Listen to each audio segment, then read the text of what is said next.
All right. It is time for the Metal Summit. It is halfway through the week. As always, you know the drill. That's just the way that we do things here. Monday and Tuesday are dead and gone. They're not that interesting anyway. Happy Hump Day. It's Wednesday. It's TMS. It's the Metal Summit Day. That is exactly the way it is for now, forever, and will always be. As always, your island of misfit toys. We've got Bobby Dreyer. We've got Angel Alamo. We've got the one and only Psycho Steve. And we, of course, have Jason Perlsweig. I'm Jay. We will have Steve kicking in with us a little bit later. Before we bring in our guest, we do want to just let anybody else know who didn't see our post earlier today. John Moyer will definitely be an upcoming guest. He had an unexpected family emergency. We are very supportive of that kind of stuff. We are all about family first and taking care of, responsibilities and things that we that need to get done. So anybody that was looking for John, we don't want to disappoint you guys. We really appreciate you guys tuning in, and don't worry, he's not going anywhere. We will definitely have him. But on that note, we do want to bring in our good friend for this show. We've got the host of the Kiss Room, TMS supporter, friend of the show, our dearest, Matt Porter. Thank you so much, brother. How are you? Guys, look, I could not be more thrilled. I've been watching since the start when it was called M3 Summit. And now look, Bobby is like a brother to me. So of course, when he says I'm going to do this show, I'm tuning in every week. Like, I'm going to support Bobby. This is great fun. And then I enjoy it so much. I mean, you guys always have like these awesome guests, and it's such a great panel, and everybody brings different, energy to it and questions. And, you get these guests that, they seem to relax, like they love you. I think the best was, Tawny Gatane looks like she's going to marry Jay, and he's going to, have his name tattooed on her name on his hand. And, it's like, man, I'll tell you what, that's a good day at work. Jason's the dad, Bobby's the mom. No, it's great. I mean, like I said, I watch it every week. It's something I look forward to. You guys do a great job. I'm absolutely honored to be here. Awesome, man, for sure. Well, you're going to be at Rockin' Pod. We're going to be at Rockin' Pod. We're going to get to that. We're going to get to that in a little bit. For anybody who is unfamiliar with Rockin' Pod, we're going to break all of that down. But Matt, let's just start this straight up with you. So the Kiss Room, it's called the Kiss Room. It's not the Motley Room. It's not the Zeppelin Room. It's not the Aerosmith Room. Why Kiss? You know what? I was lucky to be one of those kids in 1976 that was 8 years old when Kiss exploded, and I caught that wave and have just been a fan ever since. And you figure it's funny that as you name checked all those bands, I think that's really what made Kiss different as a kid. Was they were larger than life. They were superheroes. You could be Steven Tyler, you could be Robert Plant holding the goblet out, but they always look, even though they're rock gods, they look like guys. Kiss were superheroes. They were monster movies. It was everything. And the music, it's funny because at that point, 1976, you have Destroyer on the radio. You have, Rock and Roll Overs coming out. I mean, to this day, like if I hear Detroit Rock City, it makes your blood just, beat a little bit faster, and it just gets your heart going. There's something about the music has always captivated me.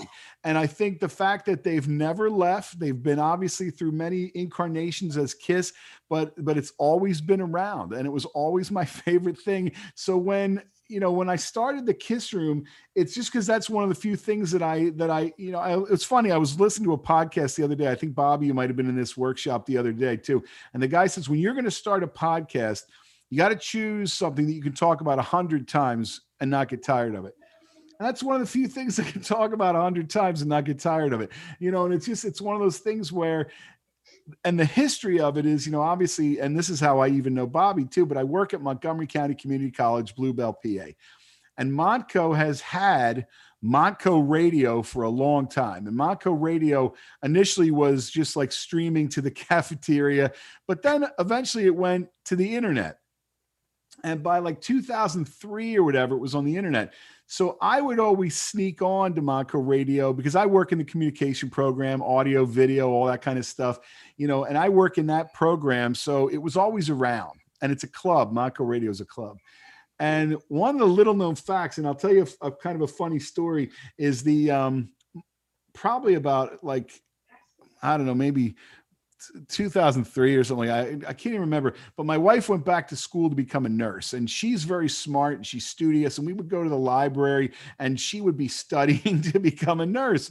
Well, I'm a knucklehead, so I would go to the microfiche machine and just kind of look through stuff. And I found an ad from a Rolling Stone, one of the original Kiss ads. Kiss is setting the country on fire, sending the country up in smoke.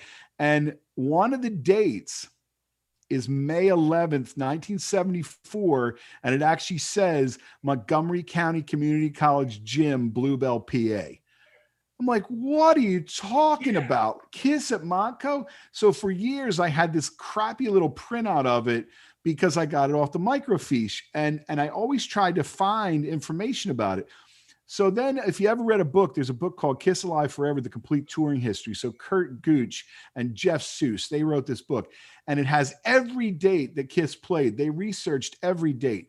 And there it was, May 11th, 1974. Opening for Argent. So if you can imagine, Kiss is not even the headliner. And you figure that first Kiss album has been out for only a couple months at this point, right? Yeah. Concert never happened. Basically, and it said the same thing, the usual reason for everything: not enough money, not enough time. Couldn't get a perfectly tuned piano as well. So then my friend Jerry Arnetsky, who worked in the library, actually found the clipping from the Mont Gazette that had all the details, canceled, couldn't come up with the money, blah, blah, blah. But anyway, to make a long story very short and short story very long, I would always try and sneak on Montco Radio around May 11th and do some kind of Kiss show.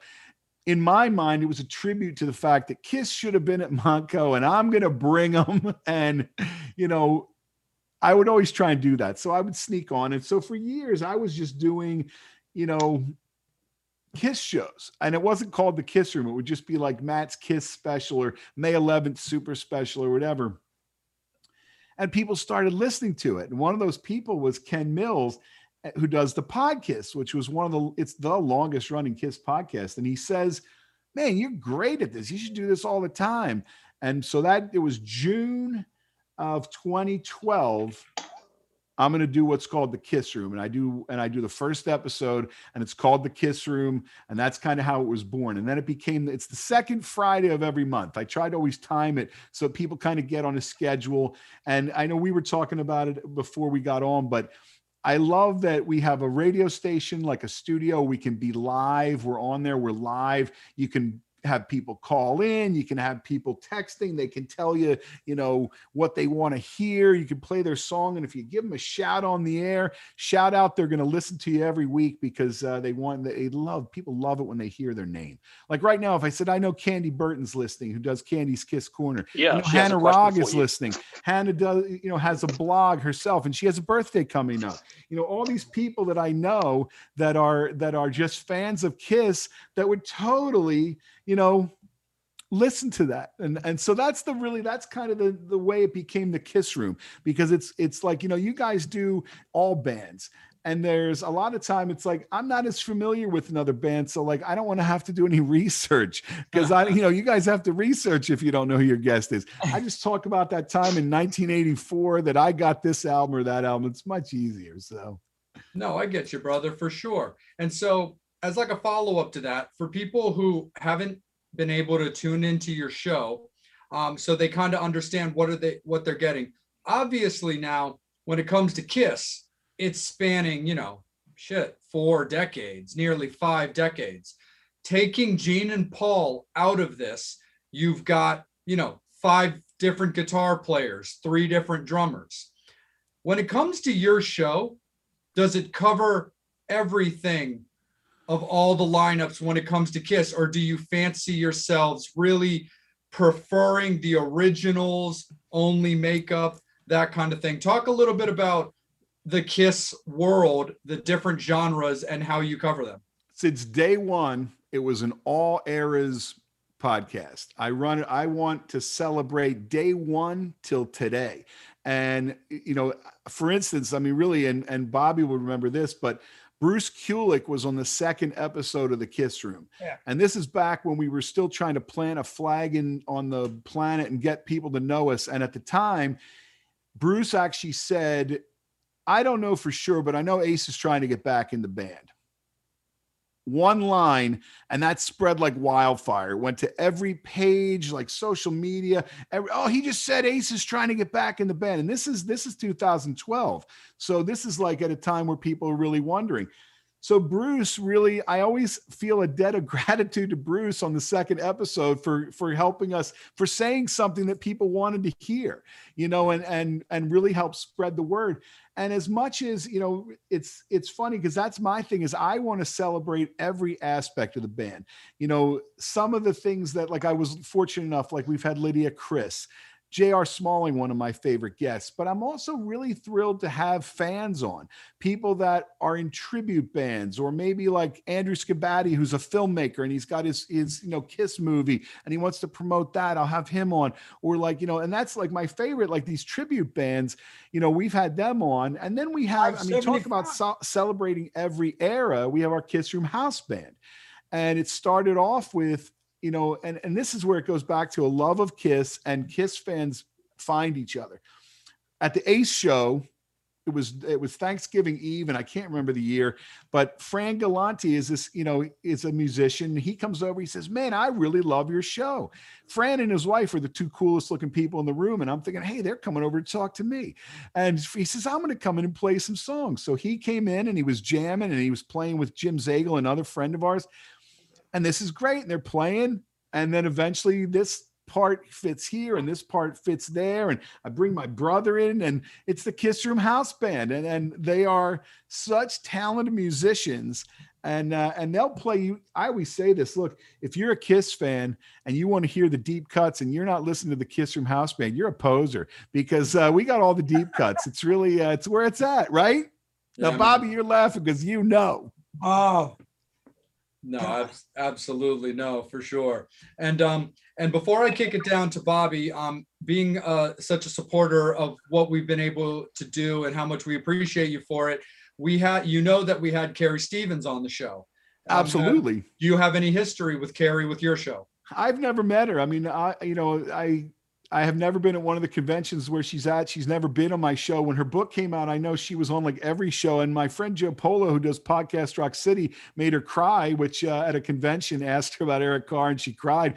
I was thrilled when she seemed to be doing a bunch of the shows. When you guys had her on, I could have watched with the sound down, just watching her adjust her hair. She is a stunningly good looking woman. And that was one of your great episodes where, she kept fixing her hair, and that was pretty fascinating. I think you could get a lot of mileage out of that episode, and she's got so many great stories, but I've never run across her, and really, at the time I know she was doing a lot of different podcast. So anytime I see somebody kind of on a lot of different shows, I tend not to necessarily go after them, but because you only got so many stories.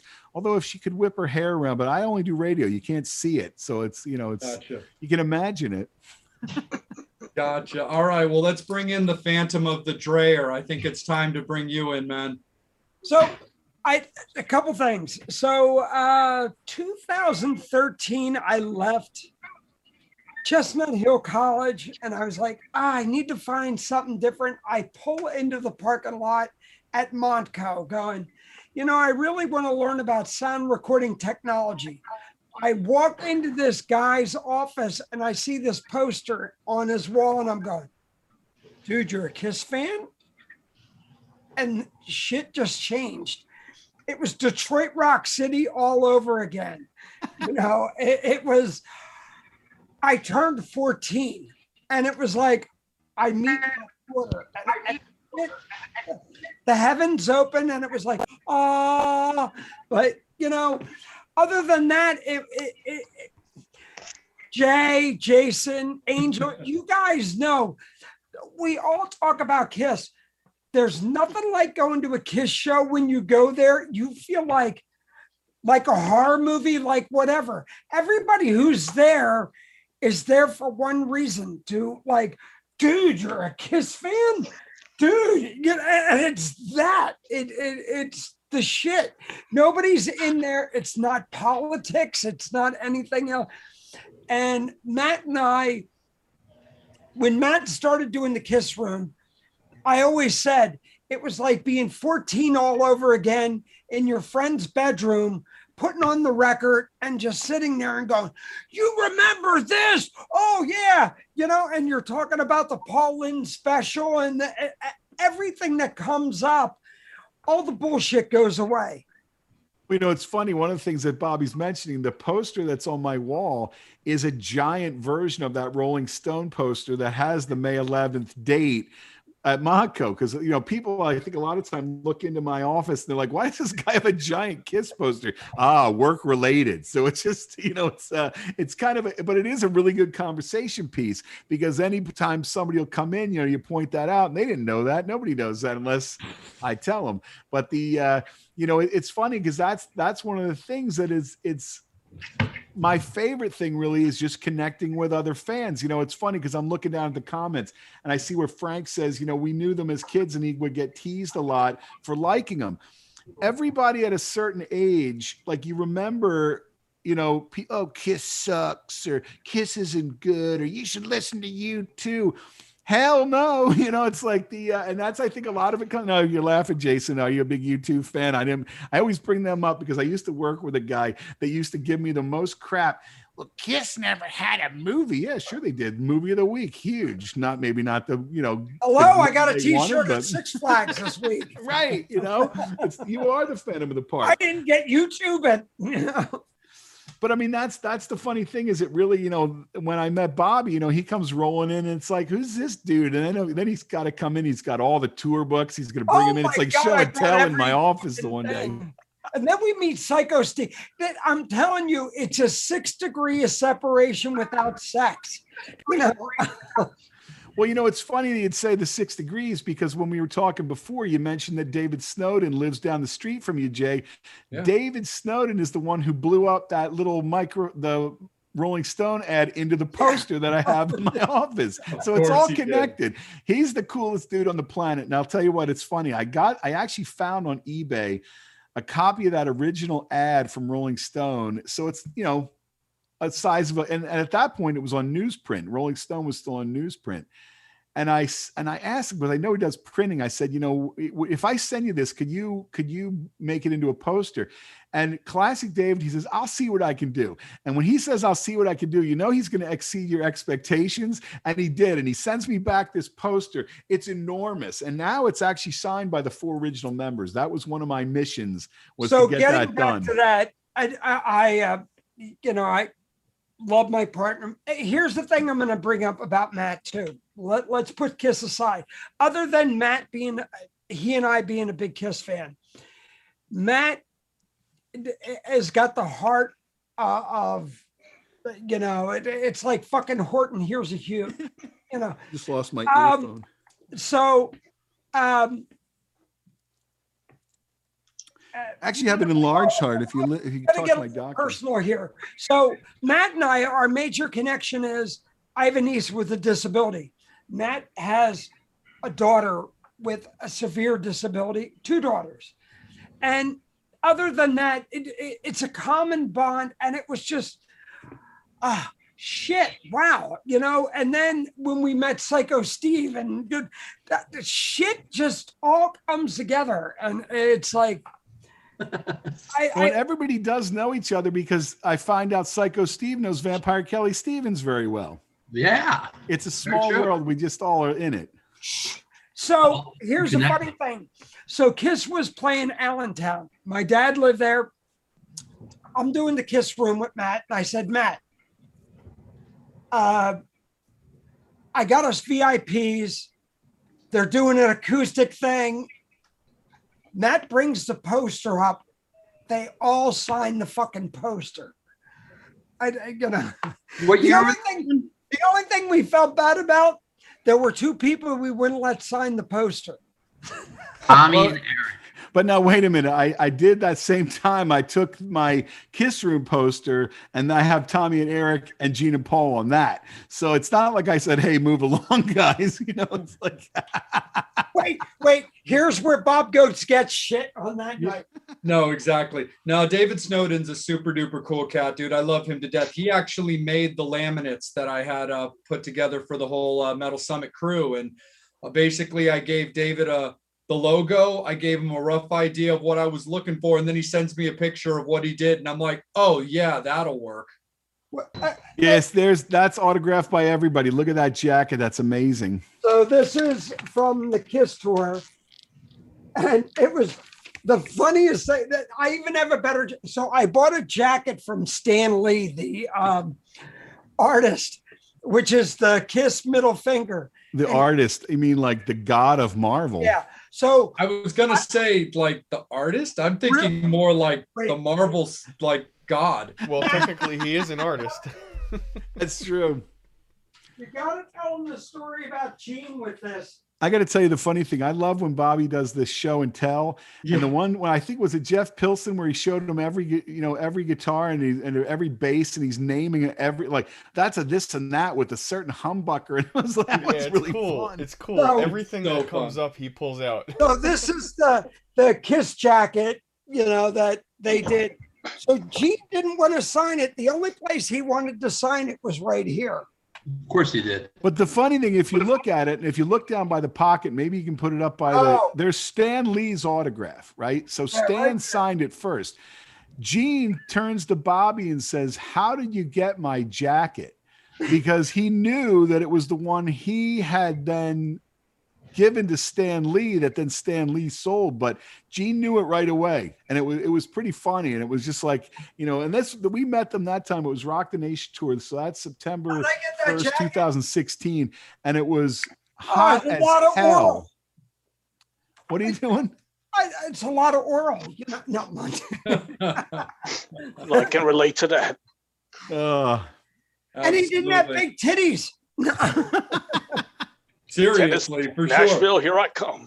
But let's roll with that segue straight into Psycho Steve, since they kind of played you in, Steve. So why don't you jump in, bud? Well, the way I met Matt was, of course, through Kelly Stevens. About a year ago, I did that breast cancer awareness benefit. And I had, what was the band? What was the name of the band? Kimmy is the lead singer and the drummer. What's his name? Reality Suite. Reality Suite. Wait, they played my benefit and you were nice enough to promote it. That night, I don't know if I ever told you, we raised about $1,500 Very for cool. breast That's cancer. fantastic. Right. It was 5 bands, including Reality Suite. And we had like raffles and a couple silent auctions. Kiss actually donated, like Eric Singer gave me a pair of drumsticks to give away. I had a drum head for the End of the Road tour before they even released it. End of the Road tour drum head that all of them signed because Amber Thayer is a very dear friend of mine. She was going out to dinner with Tommy, and Tommy's like, "Oh, I'm going to meet up with the guys later." And she's like, she's like, "Let me go with you." And she said hi to the guys and said, "Well, Steve's doing a benefit for breast cancer awareness." And then Eric's like, "Hold on a second." And he pulled a pair of drumsticks out of his back pocket and goes, "Give this to him." And then Gene's like, "I need a pen." And then everybody went round robin and signed the drum head. And then he's like, and then he goes, "Give it to the kid," meaning me. Yeah, the kid. Yes, because he either calls me kid or Mashugana. So, or if he really wants to get my attention, he'll call me Steven because he knows it's a pet peeve of mine. So, big We have time. other names for you. True story. Because he's never called me Psycho Steve ever. Because like when we had a falling out years ago, because he said some inappropriate things to an ex-girlfriend of mine. He was like, I was on speaker with him and he was so happy because my ex-wife's Catholic. So my kids are half-breeds. So he's like all excited that I was finally dating a Jewish girl. And he's like, and she was from Haifa. So he was all excited. So I put her on speaker to say hi to her. So he starts speaking in Hebrew, and I speak it fluently as well. So he started talking to her, and he's like, Shalom Adi, and he started talking to her, and he started asking her like sexual questions. This is the first time he's ever spoken to her, met her, ever. And I'm like, and I call Gene Dad. So I'm like, Dad, stop. Come on, stop. Hi, Tony. I call him daddy. Hey, Tone, what's up? And I'm not telling you what I call him. Oh, look at the level he's at. No, but you can bend down. Yeah, he does it very well. Wow. It's Metal Summit After Dark. Dude, yeah, we but do what it- makes we do this it in so daylight, great too. is Dark has nothing to do with it. You got to bend yeah, down. but what made Nobody's this so seen great you. is the Oh, okay. turn that took in the middle of Tony, what get on Steve your was knees. referencing. Tony, what's up? Not much, Matt. How about you? You know, I'm having the best time ever talking to these guys. It's like, it's surreal because I watch the show every week and now here I am chatting with everybody. It's really nice. Well, I don't know what happens, but when he comes up and chat, it's hard when it goes down. I mean, I don't know what the hell's It's going always on. hard. I don't know what the hell's going on, but it's interesting.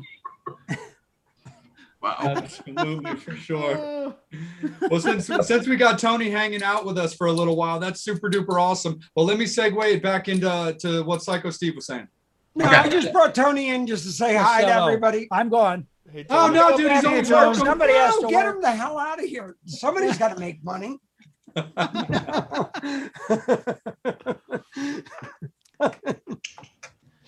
so really the question the listeners want to know is what are you eating, Steve? It seems like you're really enjoying that. Oh my God, he's a hell of a fucking cook. Open faced turkey sandwich. Nice. Yeah. So long story longer, Gene started saying really disrespectful things to the girl I was dating. So I told him to shut up. He wouldn't stop. He was persistent. So finally I told him I said, gay cock and yam, which means go shit in the ocean or go fuck yourself in Hebrew. He Nice. got mad. He's like, you don't talk to me like that. And he hung up. And that was like, I don't know, 6.5 years ago. Then he gets married to Shannon. Shannon tells him, change your number because I don't want anybody to have your number except me, Doc, Eric, Tommy. That's it. So I had a Maybe falling Paul out. with Stanley him. too. And Paul, yeah, well. So that's his side piece. Anyway, so I tried to call him. He went in, and they went like there was no way to get in touch with him. So a couple of my friends went to a couple of the shows, did the VIP thing, and said to him, and like I said, I've known Gene since I'm 6 years old. I was like, Gene, Steve says hi. And he's like, who? Because when he gets a chip on his shoulder, he's like really bitter and he holds grudges for like ever. Finally, when Amber and I reconnected, because Amber and I found each other via Facebook, and we started talking, and she's like, yeah, let me talk to him and everything. And then I took my kids to the Philly show. And then that was the first time him and I actually talked. And then he's like, I'm really sorry. And he never apologizes for anything.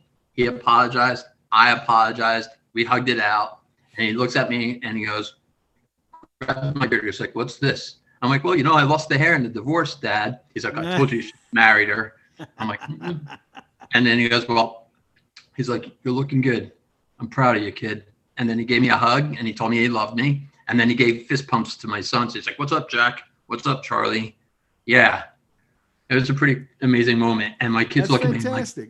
yeah. And my kids are like, Dad, Gene Simmons knows our name. I'm like, that's your grandfather. Show some respect. They're like, oh, okay. And they bum rushed him and hugged him. And they're like, Grandpa. And then Paul comes up and goes, look, it's Psycho Steve and the Little Monsters. So, and then Eric came over and then Tommy came over. And I'm like, oh, by the way, Tommy, Amber says, what's up? He's like, what's up? So, What's up? and then, yeah, and then Doc came in and talked and it was a great show. That's awesome. Oh, man, for That's sure. fantastic. So what was your first actual Kiss show? So you know what? I'm really late in history. It was April 1st, 1986 at Stabler Arena Asylum tour because I could finally drive. You know what I mean? Like having been a fan since like 76, but like, you know, I'm 8 years old. And you know, my mom and dad they never told us not to listen to Kiss. They never said, "Oh, this is terrible" or whatever.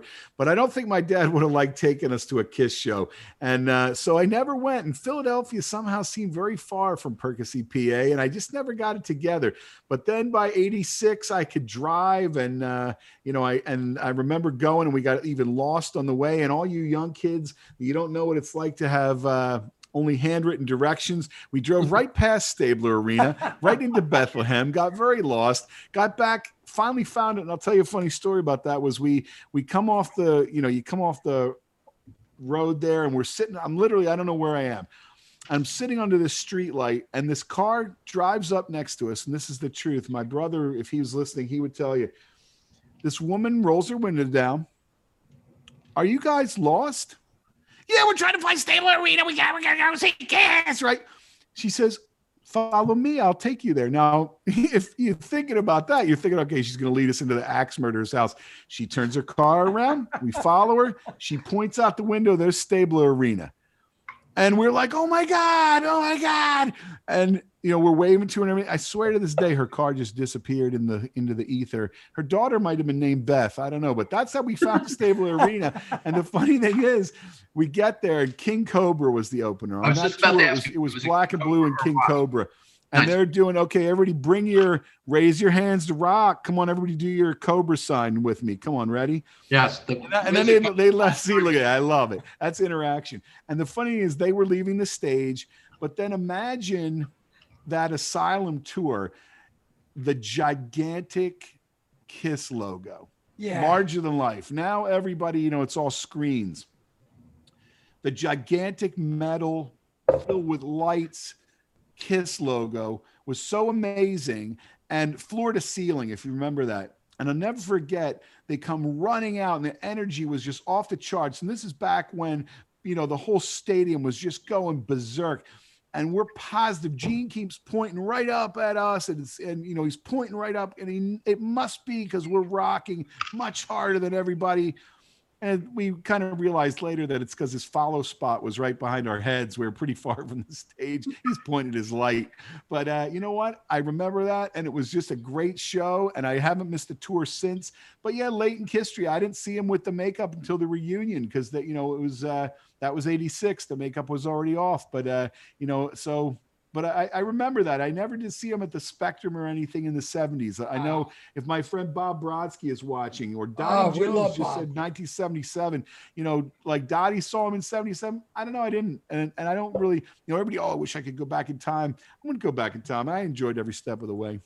Right Right on. brother. Cool, man. Is that with King Cobra? Was that when Mike Sweeta was still on guitar, or had he already left to join the Bullet Boys? Do You you know remember? what, Jay? I'd be honest with you. I don't even know. At the time, I only knew that one record with Raise Your Hands to Rock, and I love that song, but I wouldn't have known the lineup of King Cobra at that point. No worries, brother. It's all good. Jason, man, let's bring you in, bro. So Matt, have you met all the different incarnations of Kiss? The only one that I never met was Mark St. John. I've met every one of the originals, you know, Tommy Thayer, Eric Singer, Bruce Kulick, obviously. So yeah, everybody, even the one convention, Bill Aucoin was at a convention, got to, you know, shake Bill Aucoin's hand. You know, I have a couple things that are autographed by everybody. And those are the kind of things, you know, that you really hold on to. And yeah, so everybody at some point or another, other than, like I said, Mark St. John, obviously he wasn't in that long, and there was just never an instance where I would have met him. So Yeah, And he was at a anniversary Kiss of his death Expo, which just is passed, right? surprising you would never gotten a chance to meet him. you know, see, that's I think the one that he was at one in like Florida and things like that. I mean, at that, and that would have probably been what, probably 84, something like that. You know, Yeah, but he also 85. came to the Rothman Center when what's his name? Oh my God, what's his name? Richie Rano used to run the one in the Meadowlands Expo. You know what? That's the thing. What year? Because I used to hit every one of those conventions. for some reason, I don't know, I wasn't there that year. It's funny you'd say the Rothman Center, because that's one of the places where I met Vinnie Vincent. Was Vinnie Vincent just had a table at the Rothman Center? Like now you figure it would cost a fortune and be, all kind of like packed, but he just had a table and he was super cool and people were just walking up and getting stuff signed, and he was just so chilled and down to earth. I mean, it was just like he was hanging out, and it's funny. We could go off on a whole other tangent. The early KISS conventions, those are some of the most fun stuff. I think you guys are all younger than me, but those early ones like 86, 87, like those were so great, and you'd go and this is all pre-internet. So like you'd find stuff at these expos that it was Christmas Day, because you didn't find this bootleg. You didn't find them anywhere but the conventions, and there'd be people sitting on the floor watching a crappy little TV screen. Oh my God, look at this! It's black and white from the Winterland. They're so young, and you're just like, it was a blast. Anytime you run into people from that remember those early conventions, there's a bonding moment, because those were the best. So, well, because you remember also like Bill Baker had his KISS museum. Oddly enough, if you tune into the KISS Room this Friday, I'm talking to Bill Baker and he's going to tell us all about it. So you should have told me. I got 2 amps in there that Bill did for me. Bill is the coolest guy, and we're going to talk on Friday in the KISS Room. Namely, if you remember, he had a song with his band Fractured Mirror called "Put It Back On," and it was all about how they should have the makeup on again. And the one line, it jogged my memory, because the line is, I had posted a picture of this really cool KISS tattoo in the KISS Room Facebook, and it reminded me of the line in the song, "No one has tattoos of Bruce Kulick," and it's just, it's so great. And we're going to talk about that. But the funny thing, you'd also mentioned, it was the sixth annual KISS convention and I sent a message to Bill. I said, "Bill, where were you on April 5th, 1992? And he kind of, sends me back a message. I don't know, where was I? I'm like, KISS convention, because that's, like you said, that Ace Frehley archive, his museum was always on display at those. And he has so much cool stuff. Sold a lot of it, he said, but it was always a highlight. So yeah, absolutely. Well, as you remember, a lot of the KISS expos did have a lot of stuff that was not licensed or merch, whatever. The bootlegs. As you remember, back in the early 90s, that Gene and Paul went with U.S. Marshals and me to Chicago to seize the stuff that this guy got from, he said he bought it, but he actually got it from one of the KISS, what's it called? One of their big storage lockers. I mean, the thing is, it's like anything. If you watch Pawn Stars, somebody probably cracked the lock. They probably hadn't paid, and hey, look, it's KISS stuff, or it's somebody's 10-speed bike. It's one or the other. You never know what you're gonna get. Yeah, and they stole a lot of stuff, and they sold it too. But yeah, Richie Rano ran it. I also remember Gene Hunter from the New York Fury. He did a lot of stuff with them. But yeah, Ace showed up, and then I don't know if you were at the one that Gene showed up with the cake for his birthday. You know what? I wasn't there that year. I remember that. There's a certain period of time where, like, when my first daughter was born, I didn't go out, and I missed a bunch of years because we were so busy. Like, I didn't go. I stopped going to conventions for a little bit. But I remember that. And then that was the one in 92 was the one Ace was at. Right. And the funny thing, I was talking to a friend of mine about that was, those conventions, you figure, I think it might have been $5 to get in. Ace's autograph was part of the ticket price. You walked up for free. Like, it wasn't like it is now where it's, you got to pay this to get in the door, and now this ticket and that ticket, and this one's a la carte. It was like you just waited in line. It was great fun. I'm okay, everybody with a red ticket, go wait in line, and we did. Yeah, I saw the pictures you posted with him doing the signing with You Eddie got Trunk it. in the You got background. I was there. Because that's what I would spend my money on for my I'll allowance. tell you the funny thing, the way that you just said, I was there. My favorite thing when I post those kind of things and people comment, I was there, it always makes me happy, because here's the thing. How many years later is all that, right? Right. You probably were standing next to half the people that are on your Facebook and didn't know them. I could have been standing right next to you. True. But who knew? 1992, there's no internet. Now you know everybody by their profile picture and you look good from a certain angle. But at the time, you knew who you knew. And hey, I know that. That's the kid with the denim jacket. It's like, Exactly. it's totally different. But that's why it's so much I fun. bought weed from him. Yeah, right. You recognize everybody for one reason or another. No, that's super duper awesome. And I love that nobody has tattoos of Bruce Kulick. There's another line. No one has Jay, a doll don't of you- Mark St. John. Jay does. Jay Don't got a take tattoo. don't take it personal, Paul. Matt doesn't mean it. Don't worry. Like, it's all right. It's all right. Look at Angel, that. you've been super duper patient. The Metal Summoners have been patient, and Matt's fans from the Kiss Room have been super patient. So it is all you, brother. Okay, let me get right down. Candy Burton. Yeah. She wants to know, Matt, other than the Kiss Room, what's your favorite show on Monco Radio? Now, look, Harem. if Candy's Harem. tuned in, Candy does a great show on Saturday mornings that you can all tune in at 9:00 called Candy's Kiss Corner. And it's an hour of Kiss. And she plays just a lot of music, has a lot of talk. I've been on her show. It's fantastic. She's all the way in Canada, but produces the show and sends it in. Love it. Tuesday nights, you can get a handful of Candy, which is her other show, Not All Kiss. She's been doing a WrestleMania, talk up with a lot of the themes, wrestling themes. I love her show. Candy is great. And we recorded today for a show that will be on this Monday because we're doing a special inauguration event for the all day on Monco Radio this coming up Monday. For anybody who's listening to this live, tune into Monco Radio. Every hour is a different show. And that is one of the shows is Candy's Kiss Corner. And so Candy, I think my other favorite shows on Monco Radio. I feel like a dad of Monco Radio because I kind of have to make sure all their shows get posted and everything. So I see JC it's the dad. It's nice to be the dad. But so I take great pride in Monco Radio. Candy, thanks for tuning in. Yeah, thanks for tuning in. Oh, and David Rosenfeld has 2 questions for you. What's your favorite song? You know what? That changes by the day depending on my mood. And we were actually, it's funny because like I said, I was just recording with Candy this morning and I said, the one that kind of comes up in my mind a lot is Detroit Rock City. And I'm not going to try and give you like a deep cut to sound like all cool or whatever, it's Parasite or whatever. But, it's like Detroit Rock City. Think about that.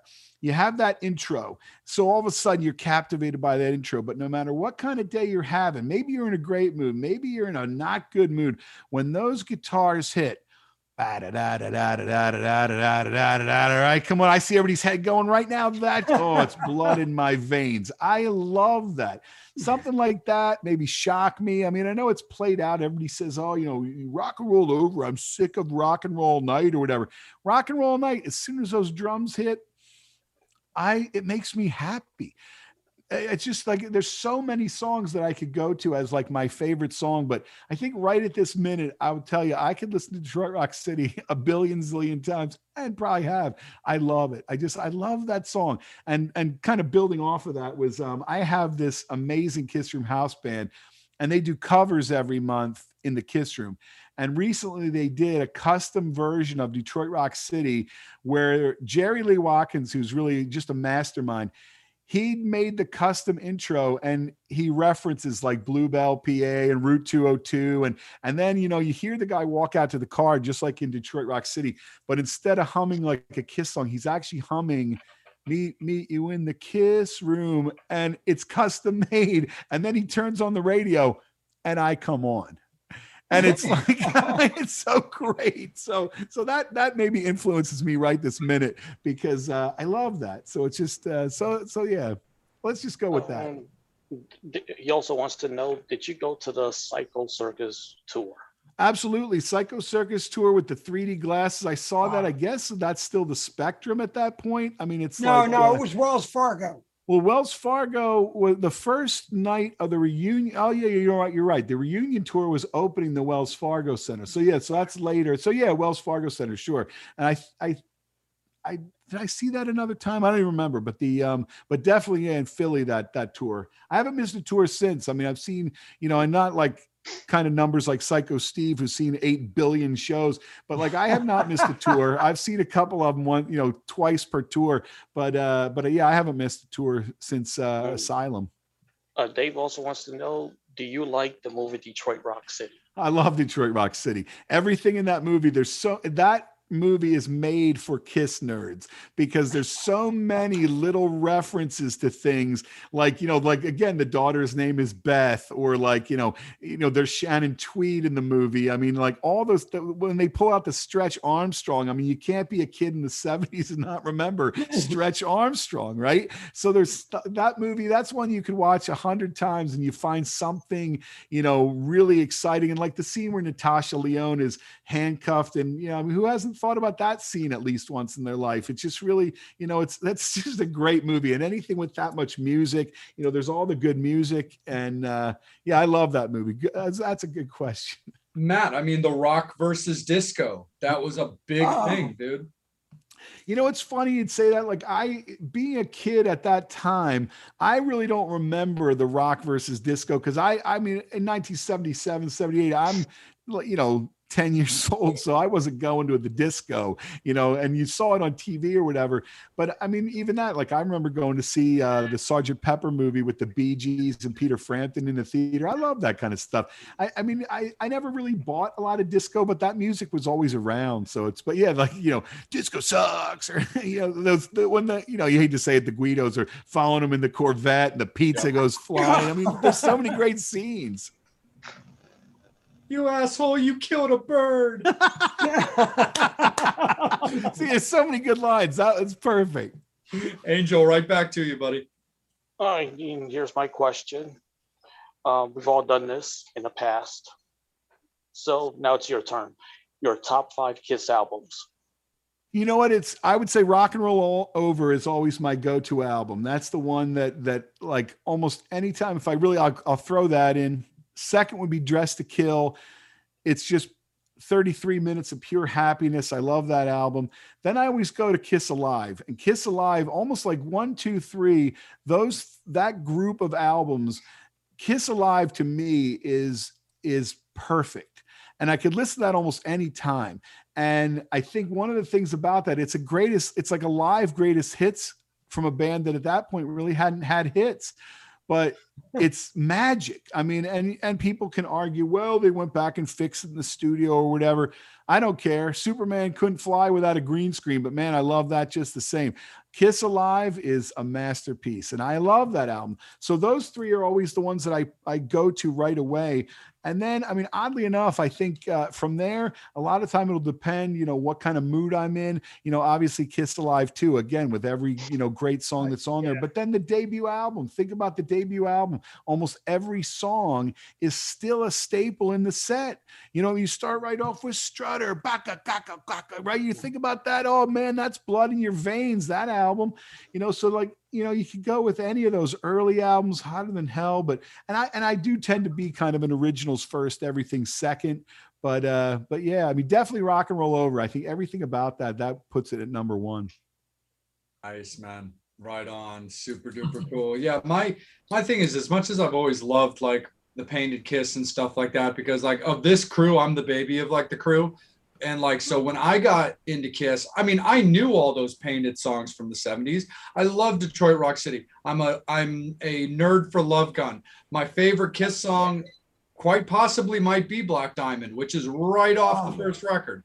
But I love really kind of the angst and anger that you got out of the Unpainted era. I'm very loyal to that era. And it's a bummer that for the various well-documented reasons that, the original Kiss members weren't there. But then, we got Eric and we got Bruce and we got Vinny and stuff. But I mean, Lick It Up has always been a staple. But I love, I love Creatures of the Night, and War Machine. Crazy Nights is actually very high up for me. It's so fun, and that kind of stuff. So I always have a loyalty to actually that 80s Unpainted era. And there's like a part of me that feels that Revenge is almost got treated like the redheaded stepchild of the catalog, because it was a little bit different.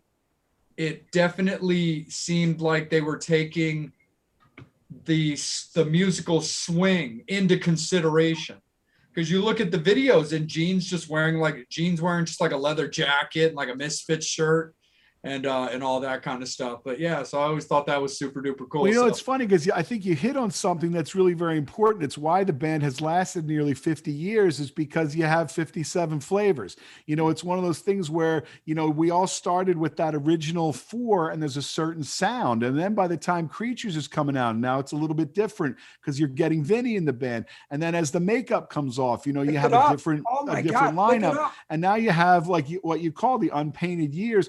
Now they have shredders, like Bruce is playing all that tapping and Yeah. burning up the fretboard, and it's a different sound.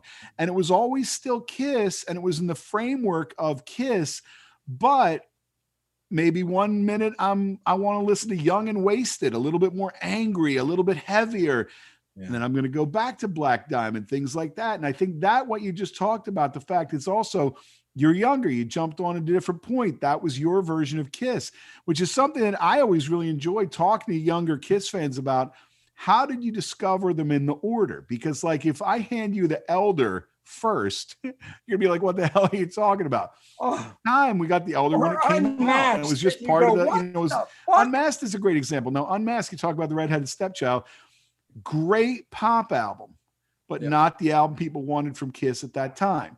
You can go back to listen to that, man. There's some great songs on Unmasked. There's some of my favorites, but it's one of those things where how does it fit? It doesn't. It's just all Kiss. It's like you want a pop album, let's listen to that. You want a heavy album, I'll listen to Hotter Than Hell. Absolutely, man, for sure. So everybody stick with us because we're going to bring Matt right back in because we're going to get into Rockin' Pod next in the next Oh, segment. yes, we are. But since we are at that time, I'm actually going to take a little break with everybody. We're going to thank our endorsers. We're going to thank our sponsors, and we're also going to take a little break as well. So we definitely want to thank Bradley, BLE, so much for being involved with us. Speaking of Rockin' Pod, he's going to be right there as a diamond sponsor of the event. So any of our fans that are fans of Brad that may be on the bubble when it comes to checking out Rockin' Pod, well, hey, I mean, we're going to be there and Matt's going to be there, but nudge, nudge, Brad's going to be there. So Brad, thank you so much. Angie, Dawn, we really appreciate everything you guys are doing. BLERocks.com. And for anybody that doesn't follow Brad and is unaware of the announcement he just put out, all the upcoming BLE shows that he is booking from now until August are free. All of them. So until Maryland goes back to full on occupancy where we can really bring in the heavy hitters, Brad's putting on free shows at Cancun Cantina and the venues that he books at for all the shows until Maryland is full on capacity. So you want to, so you guys want to talk about COVID hurting? You guys want to talk about how you miss music? You want to talk about how you support the bands? Well, here you go, fans. I'm challenging you guys now. You don't have to put your money where your mouth is. I'm challenging you to just come out and support because Brad literally just took money out of it. So Brad, thank you so much, buddy. We love you.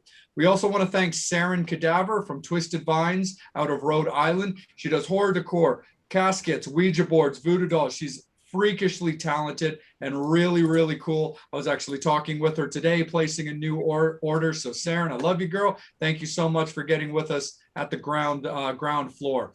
We want to thank David Rosenfeld and Associates. Thank you so much, brother. njsmile.com keeps Psycho Steve with them pearly whites, man. So we definitely very much appreciate everything that he has done getting in with us as well. We want to thank TMS alumni Mark and Janet from Rockin' Horror Apparel, rockinhorror.com. They do clothes, custom stage gear, all that kind of great stuff. They clothe members of the Metal Summit, and we really appreciate them as well. And they had a fantastic episode with us. And of course, we want to thank John and Bubby's Beanery for getting involved with us as well. Bubby'sBeanery.com out in Toms River, New Jersey. Their coffee shop's fantastic. And so we really appreciate John being involved with us as well. Fans, stay with us. We're actually going to take a quick commercial break. We're going to play a little commercial for you, give everybody a chance to breathe right quick. We will be right back in about a minute. If you And we gotta will pee, continue with the Metal Summit.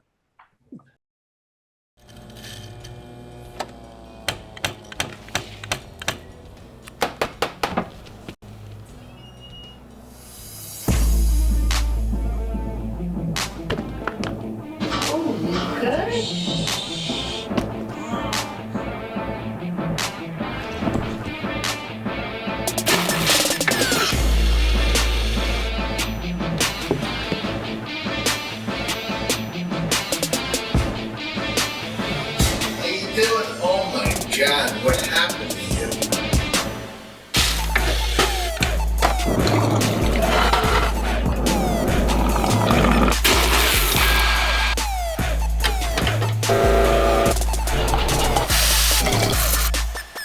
Oh, I hope you feel better. Have a great day. Sweet baby Jesus.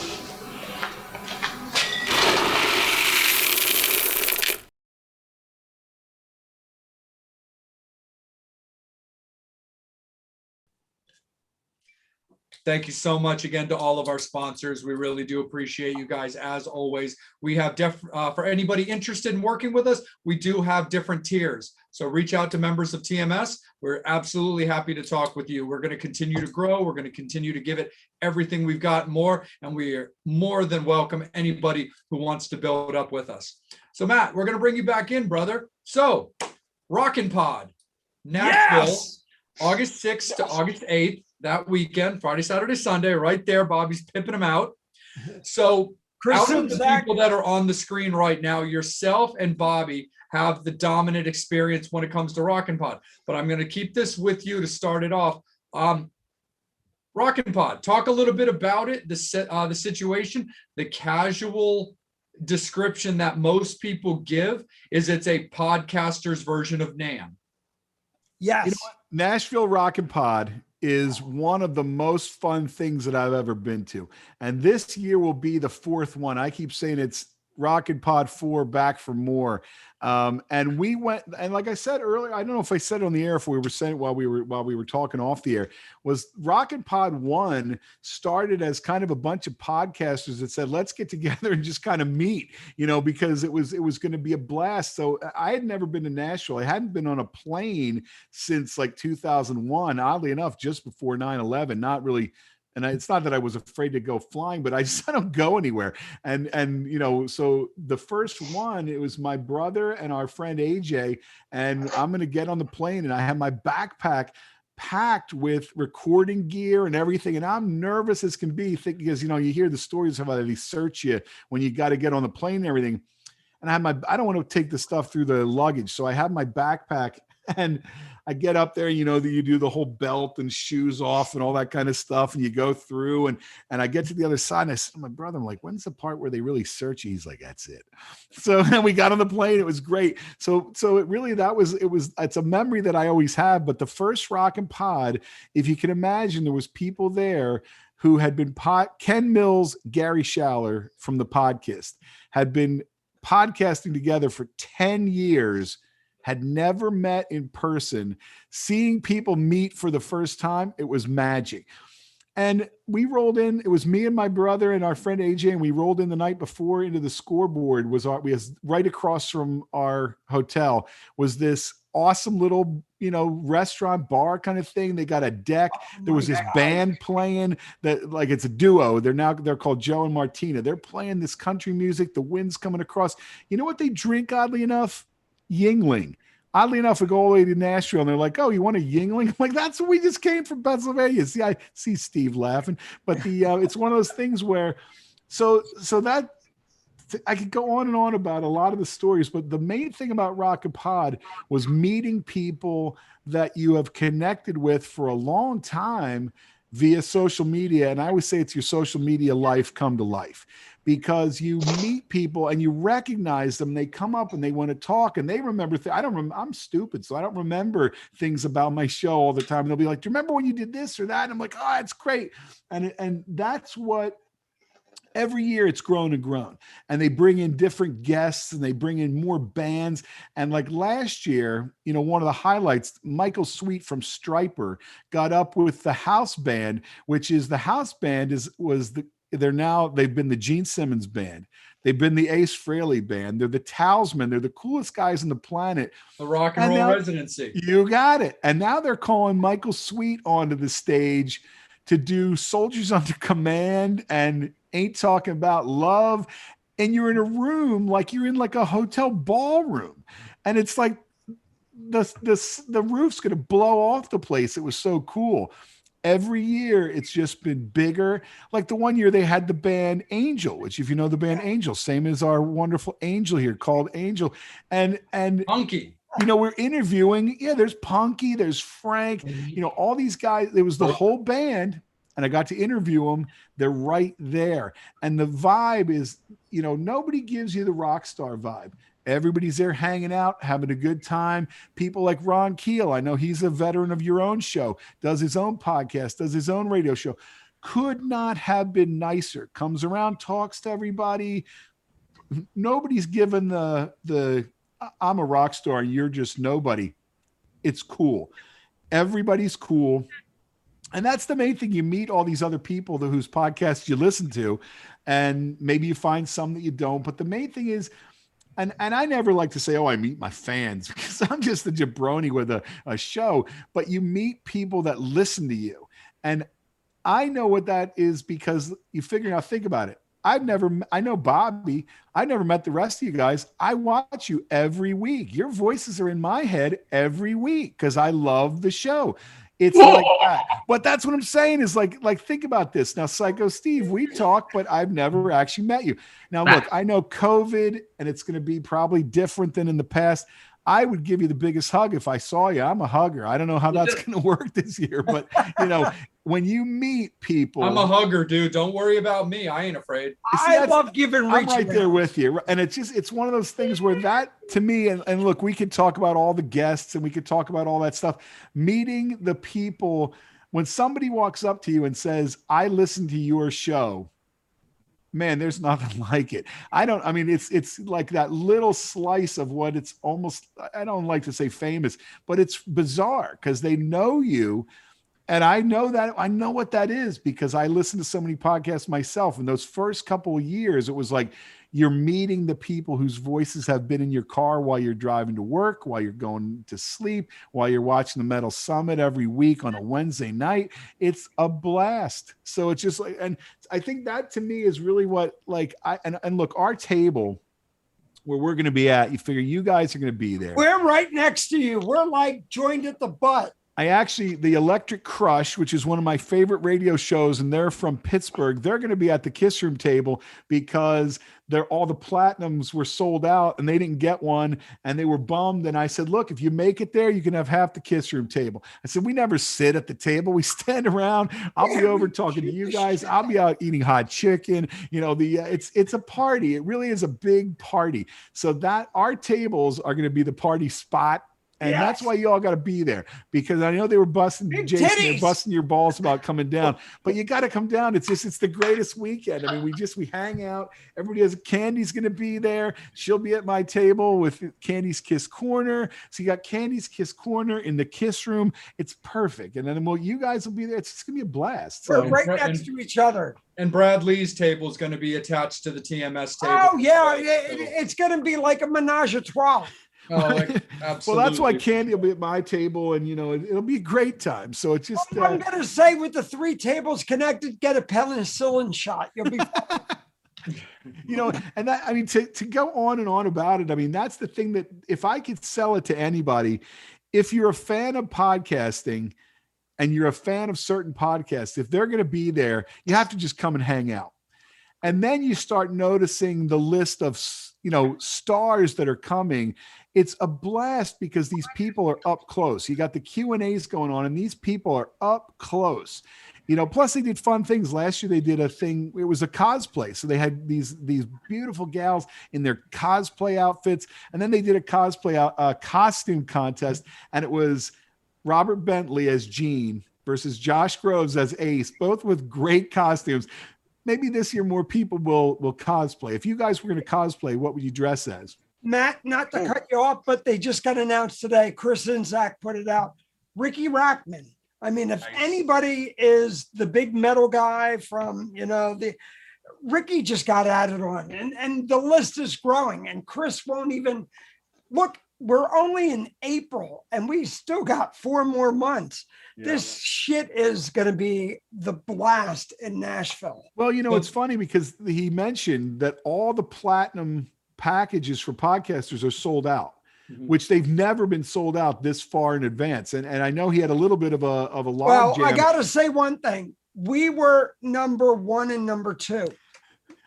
You're the best. Cause I'll tell you a funny story. In my office the one day, Bobby says, your phone's going to ring right now. It's going to be Chris Sinzak. I'm like, what? Like Kreskin over there. Right. And all of a sudden my phone rings and it's Chris. And he says, hey, you have the platinum package because Bobby just bought it for you. And I'm like, woohoo. It's like, you just happy dance around the office. It's a blast, man. Chris, I got to thank It's Chris. never a dull because moment when you hang with Bobby. Jay was the one who pushed it with Bradley and said, well, we should go down. I'm like, fuck it, I'm buying the pass for us.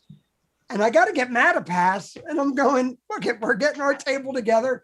Let's make this thing a party, because that's really what it is. None of us would survive if it wasn't for other mediums pushing each other's channel. You can't do this shit alone.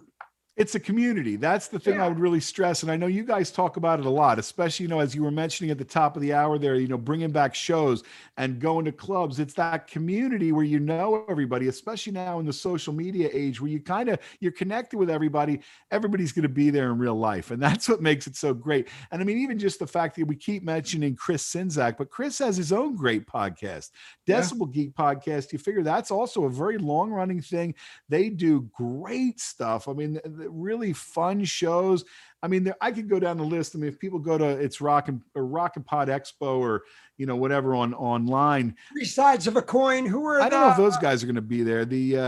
But the guy with the real gruffy voice, well, Ron Jones has a podcast called Let It Rip. He's going to be there. He's actually on the planning committee. Ron's real cool. Who's the psycho guy we met before? He's on our show. Steve? He's on our show. Yeah, it's like a Steve. Well, but I would say everybody go to the website. They're adding guests every day, and the guests are cool. And obviously, I think in a way, booking Ricky Rackman, to me, I think that a lot of the bands that come in, it's that era. If you were watching MTV when Ricky Rackman was running the place, you're going to love Rockin' Pod because it's that vibe. It's that era. It's one thing they always say, it's not a Kiss convention, but like last year, the one dealer had the best Kiss merch. You could go broke really quick. I had to really, I was like, I want to eat instead of buying like this $100 album. For sure. Absolutely. So we'll have our tables and our sections all put together to do some damage. And for anybody that comes and sees us, we'll put up a bowl of Kiss condoms for people to. I promise you, we will have Metal Summit swag. There'll be Kiss swag. Look. And a couple of Metal Summit dudes are saying. We're auction off. Jason will be there. We'll be like, bringing him out. Damn, I can get auctioned off. What the hell? I heard that was part of the package. It was win a dream date with Angel. Yeah, we could set something up that. Only if they have big titties. Exactly. So I'm gonna bring in Psycho Steve in just a second, but Matt, just to kick it back to something you said just a second ago. For the record, I actually do cosplay. So not really a whole lot of people know about that because it's not like the crazy cosplays where these people are just spitting images of the people they're cosplaying. I got to tell you, man, some of these people, it's insane. If you go to like Comic-Cons and see some of these things. So I've been doing this for a while now. So anybody who's seen just pictures of me when I'm out and about or at shows, I look exactly the same in all the pictures. It's like Homer Simpson or Peter Griffin. It's the same outfit, but it's just changed up a little bit. So it's always shredded t-shirts, my studded up vests, my makeup, my sunglasses, and so on and so forth. But what I started doing over recent years, especially around like Halloween or just whenever I felt like it, I started cosplaying at my style as popular characters. So the first one I ever did was the Joker. So I did my makeup in more of a traditional Jack Nicholson makeup, but I was all punk and metaled out. So I was wearing these purple skinny jeans with like black splatter all over them and a Joker shirt. I had a green vest on, and I've gotten a lot smaller, so I've changed it now to a black vest that fits me better. But I had a vest with buttons and patches and Harley Quinn stuff and Joker back patch and all that kind of stuff. Then I did a Beetlejuice one where I had black and white striped pants and a Lydia t-shirt with a black and white striped vest with a tombstone that said never trust the living. And I've also done like Eric Draven from The Crow, where I had, if you really pay attention to the movie, he has a band called The Hangman's Joke. Well, I found the logo from his band and I had it made as a back patch and had a vest made that says like on the chest, like it can't rain all the time and stuff like that. So I've done that kind of stuff. If I had to cosplay as to answer your question, if I had to cosplay as a rock star, it's probably so copped out, but it would just be so easy for me just opening up my closet and it would probably be Nikki Sixx. See, that would be awesome. If they do that again, pack that costume because that's going to be rocking. Totally. I'll definitely I'll have a couple of the vests around, but I do have my Metal Summit vest and that one gets that one's going to get the push for sure. Psycho Nikki Steve Sixx in a Metal Summit jacket.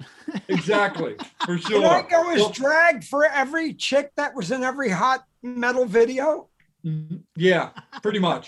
Well, for what it's worth, real quick, Matt, Mark and Janet, two of our endorsers, two of my nearest and dearest, they make all my clothes for me, including my vests. If you ever wanted one, if you don't already have one, they could make you a Kiss Room like battle vest. Nice.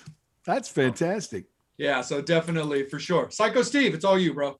All right, so I'm engaged to a costume designer. Just to let you know. Hey, congratulations on that, by the way. Yeah, we love Jess. Thank Where you. is she? In the bedroom. Yes, she is. Yeah. Bring it on. We can say rude things and I won't talk to you for 6 years and we can hug it out. The call back to the Gene Simmons story. Exactly. So if I was going to cosplay, I'd go as Bobby. I'd shave the flavor saver. I'd get a blonde wig, Put everything bunny ears on. fabulous. You gotta put bunny ears on though. Okay. That would be awesome. All right. So Dude, that would be weird. Steve is Bobby. Bobby is Steve. Angel is Jason. Jason is Angel. And me. Like Wow. That would be a blast. right. Who's going as me? Steve? I think that would be awesome. I got a I'll bring my man hammock over next time. Right on. My assless chaps. Steve, what are you, David Lee Roth? All Yeah, right. seriously. Steve, back to you. Save us. All right. So going back to Kiss questions, as far as in your experience with the band or members of the band, have you ever had a bad experience meeting any of the members of the band? You know what I'll tell you? I'll tell you one that's really funny to me that if you ever listen to Kiss Room is a very kind of well-known story was, do you remember when Gene Simmons was out promoting the Kiss cologne? Yeah, I was with him at the one in, what was that? The Pennsylvania, I can't think of the name of that. Oxford Valley Mall. Yes. Now was you're with thinking to yourself, Oxford Valley Mall, if there's a cool spot on the planet, that's probably about as far from it as you could find. But Right. here we were, Oxford Valley Mall. I took the day off from work, actually went with a bunch of friends of mine, and we sat there in line all day. And I Right. had my this 8x10 that the only signature I needed to have all four originals was Gene. So I have this thing in my hand. I'm going to get it signed. Man, I'm so happy. And we're there all day, like literally sitting in the floor of the mall in line all day. They finally, 2 minutes before they're going to start, they make an announcement. The only thing that Mr. Simmons will sign is the cologne bottle. Yeah. And you hear this groan go through the crowd, who every person in that line had something cooler, albums, posters, pictures, you name it, cooler than that cologne bottle. Right. And everybody's like, what the, right? Like, we can't believe it. Everybody's so pissed. I'm fifth in line. And I walk up and I actually have video that's pretty funny because my friend recorded a lot of it. And I go stomping up on the stage, and they wouldn't let me on the stage with the 8x10. There was a security guard who probably got no work except for, telling the people who were walking past the yogurt shop to walk a little faster during the day. Like, he's not busy.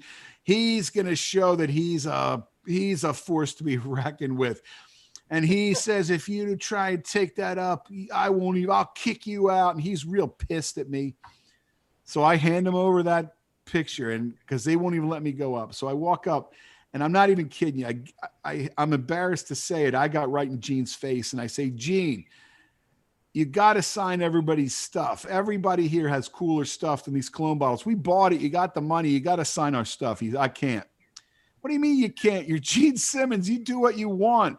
Not here. And he's smiling, but gritting his teeth. And clearly I'm the fifth one, and he doesn't want to get argued with this early in the night. And I'm like, well, when are you going to sign it? And he's like, later. And this is October 12th. Is it October 12th, like 2006 or whatever, right? Wow. And I'm pissed, or maybe 2000. I can't remember 2009. I can't remember the dates anymore. But anyway, I can see out of the corner of my eye, these security people are starting to circle, and they're going to have to taser this guy. And, they basically lead me away, and I didn't get a picture or anything. And man, I was so mad. Floyd. Well, yeah, hey, look, we won't be, but so anyway, and I left, and my friends were real happy, but we go over to TGI Fridays or where the hell it was. Bob Brodsky, if you're listening, you remember the date, you remember where we were, but I'm going to eat my fries in anger. And anyway, so that really pissed me off. Right. And I still have the autographed, cologne bottle, but years later, so it was to the day. It was like October 12th, 2012, or I can't remember the dates. So that doesn't really matter. But I won a contest to meet the band. So when they came to Philly, I got to do the meet and greet for free because I won it.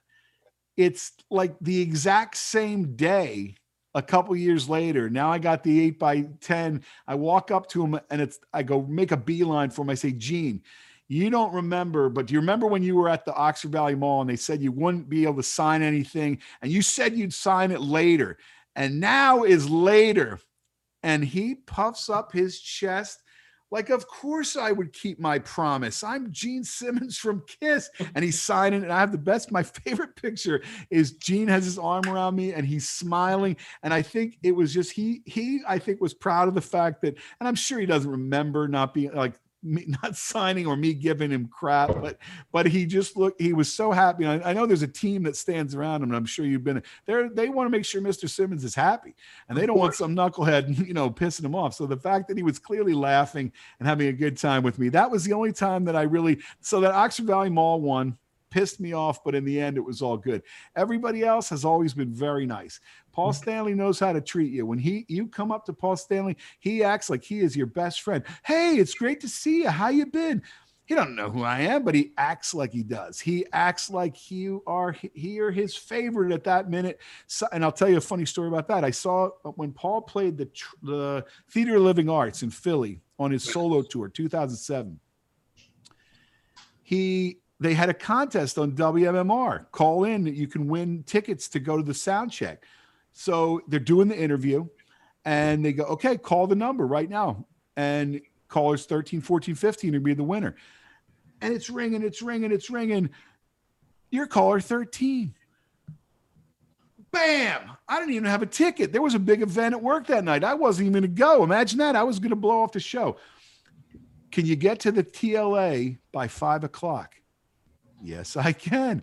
Turned over the event to my friend that I work with. I got in my car, and I'm not kidding you. It was about 4:00. I drove like a lunatic down into Philadelphia. And so we got to meet him after the sound check, which, I mean, think about this. If you're cool and you go into the sound check and, maybe you're cool and you stand in the back with your arms crossed and you're kind of, I'm not cool. I went right to the front. It was unbelievable. You're seeing Paul Stanley sound check with 3 other people in the room. So anyway, you get to go back, and then he's going to sign everybody's autograph. And I said to him, hey man, you should say Philly Rock City tonight instead of Detroit Rock City, because I broke every speed limit law to get down here on time for the sound check. And I remember he's like, man, you got to drive safe. We don't want you getting in a car accident. It's just so cool. So it's just like, things like that. The one that I always think about, I'll tell you that story another day, but Gene has always been like, that was always when I would meet Gene, he would always be cool, except for that one time. Everybody else, Eric Singer. It's funny, Eric Singer, the one thing I remember about meeting him the one time, he looked at that 8x10 and he pointed at Peter and said, well, who's that? Like, and it was almost like he was messy. He goes, well, it doesn't look like Peter. And it's like, dude, we know it's not you. It's just like, but, it was just funny. But so I think everybody, I've always had good experiences other than that one time, which ended up being good in the long run because it's a funny story, Right. and I did get finally I got that autograph because, but I mean, and even that, like, you start going off onto the KISS tree of people. Like Lydia Chris is one of the coolest people you could meet. She's fantastic. Oh. She came to Montco and did an event with us. And the one that I always think about, and I was very fortunate through Alive 75 to work with J.R. Smalling. And Yeah. J.R. actually came to Montco Radio and did a show with us it was May 11th, and they were there on the 12th. So always on my mission to get KISS at Montco. And there was, JR comes walking in, and I have from that episode at the end, everybody, if you ever listen to KISS Room, at the end, everybody goes around and everybody has something, I say, okay, does anybody have anything they want to say? JR leans into the mic and says in full JR voice, you wanted the best, you got the best. The hottest man in the world, Matt Porter. Dottie Jones, if you're still listening, I know you were there, Dot. It's one of those moments where you can't believe that, almost at that time, almost 50-year-old me was suddenly 8-year-old me. And you can't believe that J.R. Smalling just did the famous intro with my name in it, right? And it was like, awesome. and believe it or not, that's my ringtone. Like, it's my alarm in the morning. It's how I wake up in the morning, is that clip. And things like that, you just can't replace. I mean, and even like that's one of those things, again, going back to meeting, Matt, real quick, that night we did the KISS show. I take JR to Rob Martin's, to D-Town Guitars in Doylestown, and I bring him in and people are like, who's this guy? I said, JR, do it. And he did it in the store and people go, why do I know that voice? I said, that's J.R. Smalling, who did the KISS Alive album. And get the F out of here. And I'm Rob Martin's in there blown away. And I'm just like going. Well, it's funny because Alive 75, I can't say enough about. They're a great KISS tribute band. And hopefully everybody starts getting able to go back out and do things. But a year ago in December, they always wrap up their season at the Sherman Theater up in East Stroudsburg. And we did a Q&A thing with JR before the show. And the one of the things I did to warm up the crowd was I just called people up and said, okay, who wants to do the famous battle cry? So we're getting fans out of the crowd to just come up, and everybody's, you wanted the best. And I'm whipping the crowd up. That's my job. I just got to get everybody whipped up. And then JR actually came out and I'm doing an interview with him.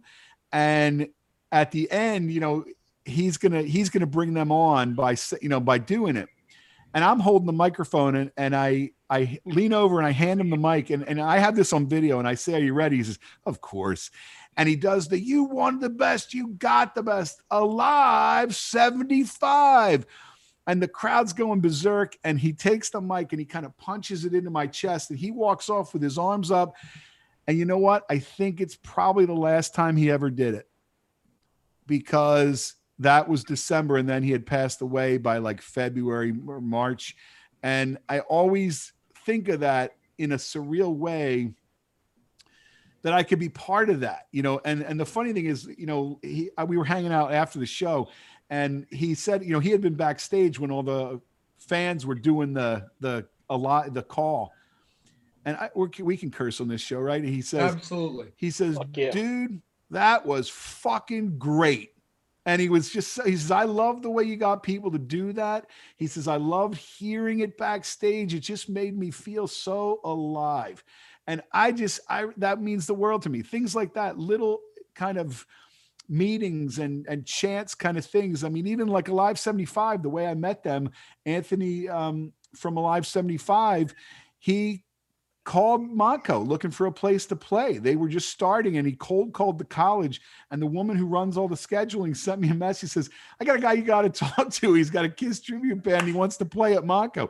And we built this whole event called Kiss Hunger Goodbye, which was an all-day radio marathon where people donated food, and then it had the Kiss show at night. And it was, these instances of meeting people by chance, and then you get to just.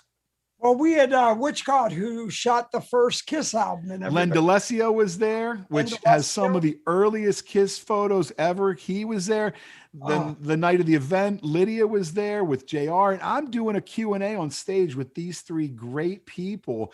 And I just get to be there, and it's nice. It was really, and just those opportunities, to meet people. I always say it's the thing that bonds us together is Kiss, but you just get to meet all the coolest people. So. Absolutely. Actually, speaking of Lydia Chris, David Snowden gave it to me one time as a gift. If anybody out there who loves their Kiss books but doesn't know Lydia's, that book is like a sore dick. You cannot fuck with it. It is amazing. That's an eloquent way to put it, Jay. That book is amazing. It's so good. It's so detailed.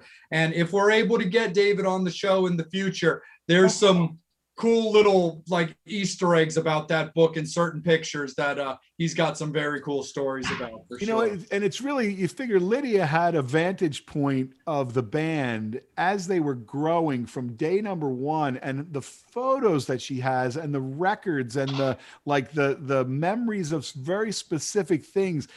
That book is phenomenal. And like when I actually bought that from her when she was at Montco, because I wanted her to sign it, and I actually got her to sign a Beth 45, which I thought was really cool. But that book there's stuff you're never going to find in other books. And because it was her personal vantage point at a time, nobody could take picture of them without their makeup. Well, she did. And you get to see this very young and hungry group. And she had a ringside seat. And yeah, I'd say absolutely that book is amazing. She'd be great. You should get her on here. I've had her on the Kiss Room a couple times. I think she's fascinating. I think that would definitely be super cool. Yeah, because those old pictures they were doing, they were doing the masks and stuff like that. So right. Super duper cool with all that kind of stuff. Hold on a second, for just a second, Bobby. Fans, just to let you guys know, we're going to get over to Angel in just a second, but it is last call for alcohol, guys. Final questions, comments, anything that you want to ask Matt, any comments you want to make about Kiss for us to discuss, put them on in there. So when we get it over to Angel, he can bring them up, and also throw some fun stuff in there for us to read if you want. If you guys have favorite Kiss songs, if you guys have favorite Kiss albums, sling them in there. We would definitely love to see it. So it is last call for alcohol, guys. Get those comments in. And Jason, I'm going to kick it up to you, brother. So I want to take it in a direction of a lot of Kiss members went and did solo albums. Now, being a huge Kiss fan that you are, how did that affect you? Because I know that some people aren't too into it, and other people are into it, and they don't really like. I know that the majority of it is associated with it's considered Kiss. Even though that they're doing solo work, but some people don't think so. What is your take on that? How did that whole thing unfold with you, your experience? I think that's a great question, because the fact that, like you said, there's a lot of people who kind of differ on how they view it. Obviously, even starting with the 4 Kiss solo albums that came out in 1978, some people consider them solo albums. Some people I consider them their Kiss albums. And you get a wide range of people when you start talking about Peter Criss does kind of a swing album. And now here we are in 2021, and Paul Stanley's doing Paul Stanley's Soul Station. You know what I mean? So it's like, it is to me all under the umbrella of Kiss. Like when Vinnie Vincent Invasion came out, of course you're going to buy it right away because it's Vinnie Vincent. He was in Kiss. And I love that stuff. Ace Frehley, when he's, the first thing when he appears as Frehley's Comet, hell yeah, it's Kiss, it's Ace, it's got the sound. I remember seeing Ace open for Cinderella at the Allentown Fairgrounds, and this is like the first time seeing Ace without the makeup. People just freaking out.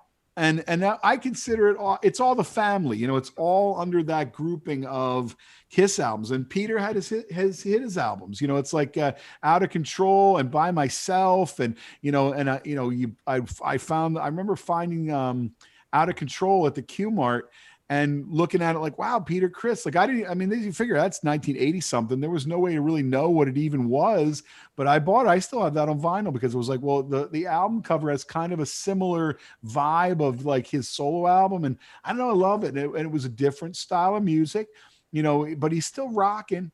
So I would say absolutely. I think in a lot of ways, it's very much influential of all my music that I listen to. Is it kind of starts with Kiss and then splinters out like a broken windshield, because a lot of the stuff is all kind of tied to that family, like Van Halen you find later. But that, to me, it always felt like that was an offshoot of, being a rock fan, really being a Kiss fan. So, and one of my favorites, I don't know if you guys are as hip to this, but like Manowar. Like I remember seeing the Manowar Into Glory Ride album, which looks a lot like the Destroyer album cover, or, and that's like 1983. It's like looking the at that Destroyer album with the members of He-Man. Exactly. And you're looking at, and then, Ken Kelly did the Fighting the World album cover, which looks just like the Destroyer cover. And it's funny because I remember being in the record store, and this is back in the day Like where a you Blue flip Boy through. magazine to me, but Well, that's why you're that way. So it's you're flipping through the albums and what would catch your eye, or what would catch Bobby's eye. But you read the back of that Manowar album, and they left us for dead, and that's right in my wheelhouse. 1983, man. I'm comic books and science fiction and all that stuff, and so I was like, man, I was hooked on that. But to really answer your question, yet I start with Kiss, and then it kind of always just kind of splintered out to everything that's even vaguely associated. So that's actually a pretty good analogy with the spidering of the shattered windshield, because they're all somehow connected, and until you hit it a little too hard, then it all falls apart, and then you're finished. So and then it's $50, Save Flight Repair, Save Flight Replace. Exactly, for sure.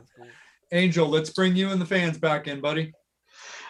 Candy wants to know, talk about Kiss Room Demos project, also about your work with Blitz, where the term Velvet Tones came from.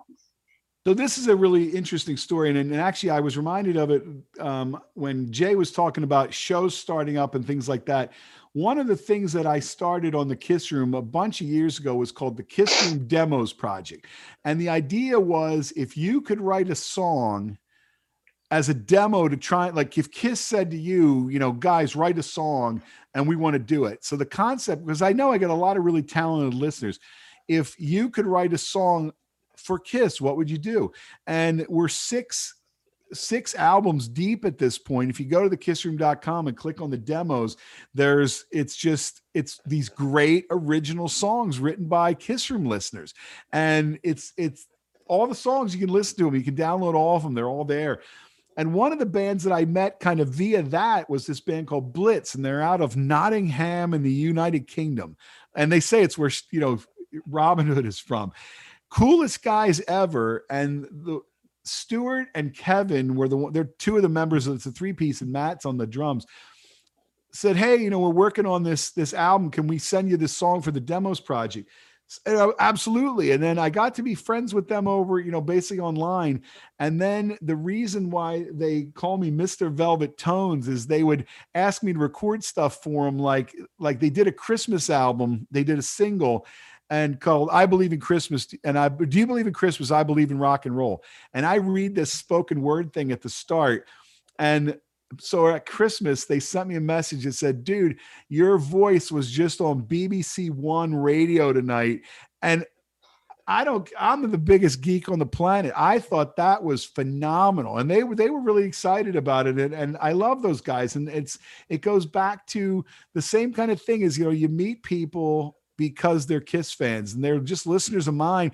And I've done a couple things. They have a live album coming out, and we did a piece for that where I interviewed them, and that's going to be on their live album. Blitz, check them out. They're Blitz UK. If you find them, they're a great 3-piece band. So that's where Blitz, and they call me Mr. Velvet Tones, and they always write their messages in these really cool kind of like, you're a diamond, man, like hey mate, like I love that. It's just, it really makes me happy. Right on, man. I got a comment for Jay from Candy. Angel, tell Jay I love his Lizzie Borden shirt. I saw them in Toronto when I was pregnant with my son. Yes. So real quick, before I kick it back to Angel, it's a funny little thing when it comes to that. The very, very speed version, because the real version of this, you're going to have to talk to me at Rock and Potter in person because it's very, very long. I love Lizzie Borden. I'm from outside of Salem, Massachusetts. It's where I was born. I studied and I'm a big fan of the real Lizzie Borden from the Lizzie Borden trials. I always found it fascinating. Took college course. I've got books. I've got this. Everything sprouted out to that, just like Matt's spiderweb type thing. Anything Lizzie Borden related, I got into, from the trials to the band. And so I was like, oh, sweet, a band that with a lead singer that wants to kill people with an axe. Awesome. No, I love Lizzie Borden. I absolutely adore everything that Lizzie does. I think it's fantastic. So the funny thing is, this is a Rockin' Horror apparel shirt from Mark and Janet. What most people don't know, unless you've watched that episode or if you know where I'm going with, this is Janet. She's a former professional wrestler. She wrestled under the name Lizzie Borden. So that was one of the things. When I bought this shirt from them years ago, I asked Mark kind of off to the side after I made my purchase, hey, I love the modeling that you did for this, because before that I had met them before. And I knew there was something about Janet that I recognized, but I couldn't put my finger on it. So I asked him, I was like, who did the modeling for the shirt? I think it's very cool. He's like, oh, dude, she did it. That's her brand. It's her name. So we just kind of used her. And that's when it all triggered, because I mean, I like wrestling as much as the next person. I like extreme wrestling as much as the next person. And I eventually landed in XPW because I found out about a female wrestler by the name of Lizzie Borden. Of course, I paid attention after hearing that.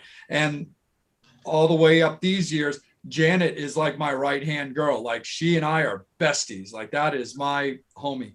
So thank you so much, Candy. But yeah, I truly, just like you were saying, love Lizzie Borden, the band, seen them live. They can do no wrong. This just happens to be a different, similar, but different reference. Back to you, Angel. That's awesome. And our last fan question is actually a two-part question for you, Matt. And this one is perhaps one of my favorites. Have you ever met Eric Carr, and do you have any stories about him? You know what, Eric Carr, I met, it was June 1989 when they played the Spectrum. So that's Hot in the Shade tour. And back then, it's funny because back then, Kiss was like really kind of nice about giving out backstage passes. And I was working on a fanzine called Kiss Mask with my friend Frank Hagen. And they gave us passes. It's one of those things where, you know, they used to really treat the fan clubs really well. And he did a fanzine. And so we're standing there and I had this flat, you know, a Hot in the Shade flat. And Eric Carr is the first one that came out. And you figure, here he is before the show. He's all dressed, ready to go. Could not have been nicer. He was so cool. Wanted to know your name. Signed the autograph to me, you know, to my name. Hey, how you doing? Nice to see you. So personable, just like the nicest guy, you know, really just fantastic. And that was really the only time I met Eric Carr. You know, I do have that piece autographed by everybody in the band at that time. And yeah, he was super nice. That tour, it was Kiss, Winger, and Slaughter. Yes. Yep, I remember that. They also played Allentown Fairgrounds. I saw that. That was the next night. Yes, I was there. I remember that well. Yeah. I mean, of course you were there. You've seen him 7,000 times. 711. Who's counting? 7-Eleven. Thanks. Come again. I want a Slurpee. Look at the cup I'm drinking from. That's Nice. awesome. What was the second part? I don't. You said it was two parts. I can't remember. Matt, what do you think of the Kiss and Scooby Doo movie? That's got to be Hannah's question, right? Because I know she loves it. The Kiss and Yep. the Scooby Doo. Hannah loves that movie. I love it. It's. I mean, I really see the Scooby Doo that kind of movie is, I think, what's going to happen with Kiss in the future. I'd like to see an animated series with Kiss as superheroes. I mean, look, anybody that grew up watching Scooby Doo and Saturday mornings, you get up when this test pattern was still on, huh? Globetrotters, and Think about that. Was like they would have Scooby Doo meets the Globetrotters. But I mean, even when you think about that, and it's funny because a lot of time, even when you think about that time, you'd get up in the morning to watch Scooby Doo, and you'd still get bars on the screen. It was a test pattern. Then Chief Halftown would come on, and finally you're getting cartoons in the morning. But I thought the Scooby Doo movie was great, and it's funny because it works on so many levels. There's like tiny little references that only Kiss fans will notice. Like as they're going through like the magic book, there's a fig that represents Anton Fig. And you go like, nobody's getting that, but really super hardcore Kiss fans. So to me, they were making that to really appeal to everybody. And I could see, look, when Gene Simmons is 80 years old, if he can still do the Gene Simmons voice, got to put on the makeup and the costume, but he could be Gene Simmons, the animated character, and it could be his voice. That'd be awesome. Cool. So yeah, I like that movie. And I've never seen it. Come on, You never Steve, you seen, come over to my house and watch it. I've never seen it. come over to mine. You can see the X-rated version. Yeah, Bobby has I'll go Scooby see it Doo, at but a it's all strip about club. dogs. Well, doggy style. I would go see it at a strip club. It's called Scooby Doo It. Anyway, Do it. Oh, my question. Okay. If Eric Carr was still alive, do you think after the fallout, do you think they would have had him come back as the Fox, or do you think they would have asked him to be the Cat? Eric would have always been the Fox. I mean, I think if after the reunion tour, I mean, it's funny because as nerdy Kiss fans, watching reunion tour and then all the same kind of problems happened again, the band falls apart again. Eric, I think, would have been right back in there. I mean, and if he was still alive and had been healthy, that would have been the absolute move. Would have been to, have him just slide right back into the band. I think. I 100% agree with you. Same. And in the Fox makeup, it would have eliminated all that controversy. Everybody's so mad. Eric Carr, or Eric Singer wearing the makeup, blah, blah, blah. It'd be so much easier, wouldn't it? Absolutely.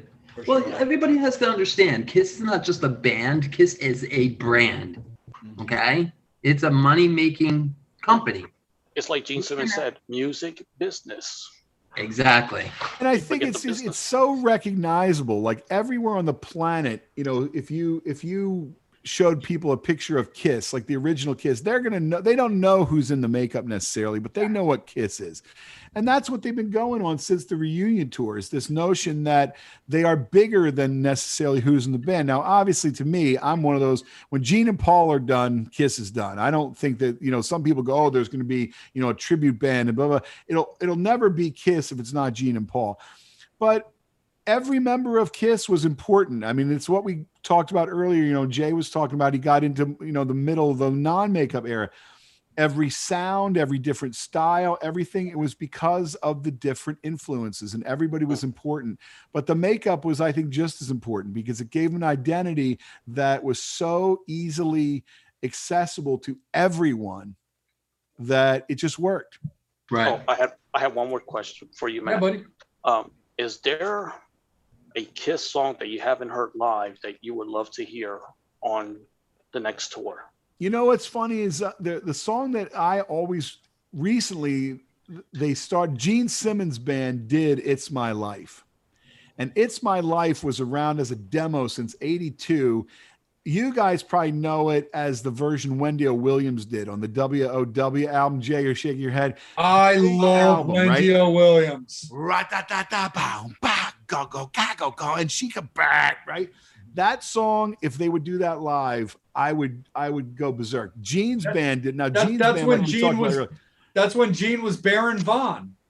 You know, he's Yeah. plays all the Van Helsing. He plays all the bass on that album, and it's one of those things where, I mean, that album. I mean, that's a whole other tangent. The Wendy Williams solo album, that Wow record, is phenomenal. But that song, and they released it in 2001 on the box set. It's a Kiss version that was actually done for Psycho Circus. So it's like Ace sings a line. It's different, but I would love it. One, if they would record a Kiss version as heavy as the Wendy Williams version, but I'd love to see even the current lineup do it. Would be, for me, a dream. That's a song that's almost, and that's a real kind of hidden gem, that song. And that would be, It's My Life. Great song. Ain't none of your business. Well, see, we could do a whole show just talking about that WOW album, you know, in a lot of ways. And it's funny how it relates to Kiss, but people call it the Lost Kiss album because I think the rumor is Gene just took a bunch of songs they were recording for Kiss and took them over to Wendy, which is why, you know, Well, Ace is on the album, Eric Carr's on the album, Paul Stanley's on the album. You know, it's super heavy, but you figure that era, right around the time they would have been doing Creatures. So, Right. Gene produced it. John Bavois on here, which was great, and we met him at the Kiss Expo, which is he's the coolest dude. That guy, I'll tell you, he's another one. When I talked to him, I actually interviewed John Beauvoir at the Kiss Expo a couple of years ago. Just the nicest dude. He was so happy to be there, and it was funny because like he was kind of running around, and he says, I got to talk to this guy over here, but then I'll talk to you because you seem nice. That's awesome. So Matt, we got one more thing for you because we can't do a Kiss episode without talking about this. And I think it was a beautiful segue since we were talking about Eric Carr and makeup and this, that, and the other thing. So the Rock and Roll Hall of Fame. So the Kiss is inducted. It was a whole big thing. Paul and Gene weren't willing to do a performance with Chris and Ace in makeup due to their belief that they have since just forfeited any right to be able to be those characters anymore. Penny for your thoughts, bro. Like, my thing is simple enough. Dude, Rock and Roll Hall of Fame for your fans. 1 or 2 songs would not have killed you. It would still be Tommy and Eric. You know, we're not stupid. We know who's going to be on the next tour. Simply the way that I look at it, but it's your episode, brother. How did you look at that whole controversy? I mean, obviously the Rock and Roll Hall of Fame would never have lived up to what it should have been in my mind, which, you know, would have been much bigger. I think in a way, you know, one of the things that right away is it's almost the blessing and the curse of the makeup is I think they wanted to accept that honor or award. I think they wanted to do it as themselves. I don't think they wanted to go up in the makeup because in a way, it's why you never saw Kiss on like award shows and stuff in the 70s because you can't just be sitting in the crowd as Gene Simmons in 40 pounds of armor. Mm-hmm. I think they wanted to just enjoy it. So on one hand, I think they wanted to go and enjoy the moment as themselves and not worry about the makeup. So I get that part of it. But I think really what I wanted those original 4 to put on their guitars and bass and get behind the drums and play like they were in the loft in 1973 and just 4 guys in street clothes. I mean, obviously they're going to be wearing their suits. They could be dressed to kill. They needed to get up and do a song or 2 for us with Ace and Peter. I wanted that. So I was really disappointed by that. Yeah, I should clarify that that's kind of more what I meant. Like, I was like, look, if they would have allowed them to get into makeup, I don't think a song or 2 would have killed them for that. But that is kind of more what I meant. Them performing with Ace and Peter. If they a song or 2 wouldn't have killed them. If they had do it for the fans. Let them accept their award in their street clothes, right? And then go backstage and now come out for the Kiss Jam. And for the 4 guys, they quick put on their makeup. They can do it in 20 minutes. The original 4 give us some songs. And then what I would have done, and this would have been my way that I think they should have, you start bringing up everybody. And by the end, and the Rock and Roll Hall of Fame should have ended with the most epic version of Rock and Roll All Night. Everybody gets the solo, you know, but see, then again, and the Rock and Roll Hall of Fame kind of sucks because they were like, well, we only want the original 4. You got to bring Vinny up. Bruce has to be there. Like the fact that like Bruce should get up on stage. He is such a pivotal part of that whole era of Kiss. He should have been there. So imagine it's really how I envision the end of the road. If they do a final show, it should be everybody on stage for Rock and Roll Night, and everybody takes a solo. You know, like think about Kiss Unplugged, and they bring up Ace and Peter. That's how you do it. It's Right. Bruce, it's Ace, it's Eric Singer, it's Peter Criss. To me, the great thing really is when those voices are together. When you hear Gene and Paul and Peter together, that's the magic. You listen to those first couple Kiss albums, all those voices together. That's what I want one more time. I don't know if we'll get it. The Rock and Roll Hall of Fame would have been a good chance for it, and they blew it.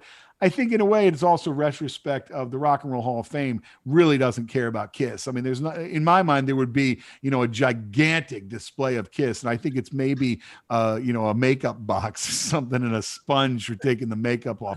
Might be the only Kiss memorabilia in the Rock and Roll They Hall. barely care about rock and metal as is for being You got the it. Rock and Roll Hall of Fame. But the one thing too that frustrated me about that as well, with that whole back and forth thing, where you know Paul and Gene are being a little childish, and you know Ace is always going to be Ace, and that kind of thing. But in the big picture, that I think a lot of people can agree on, where we can really turn it back on to the Rock and Roll Hall of Fame, if they had inducted Kiss 10 years earlier when they were first eligible, like they should have, the original band was together then, Right. because they became eligible during the reunion tour.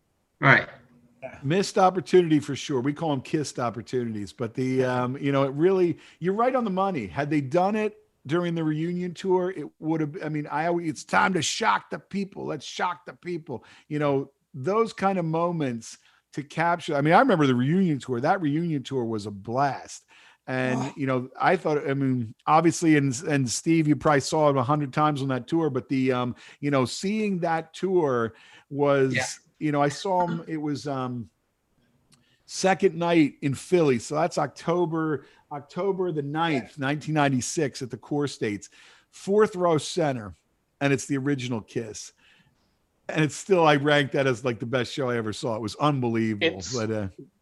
That's where it's kind of interesting, because you have Kiss doing the reunion tour, and the openers, Skid Row, doing the last tour with. Yeah. It's actually Ozone Monday.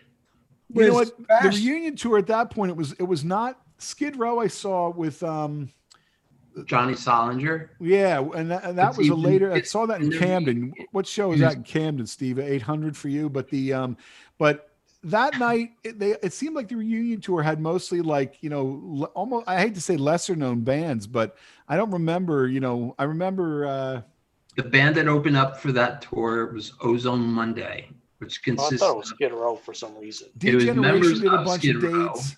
it I was saw, Rachel. I It can't was even Rachel remember the name of the Boland, band. Scotty Hill, Dave Sabo, Dave Garrett on drums, and a guy named Sean Mars, or Sean McCabe is his real name, from a band called Mars Need Women. And that's who did the tour. Wow. Right on. Jason, Bobby, I want to kick it to you guys right quick. Any closing remarks from yourselves? Well, I got to ask all of us communally, you know, Matt, where is Matt Porter? Oh my God, you know, because the world wants to know, people in Disney and, you know, Look, for anybody, if anybody out there has spent the last 2 hours listening to this knucklehead roll on about Kiss, I'm thrilled that you'd all listen. But Bobby started this hashtag years ago, and it was just, where is Matt Porter? And the joke is, Bobby's always someplace fun. Matt Porter's probably at home. So it's just like the joke. But then the height of it, really, and one of the greatest Linda moments Ford. ever, he has Linda Carter leaning into the camera saying, "Oh, Matt, I love you." And I'm like, I love you too. oh, and she will be a guest soon. We're working on that.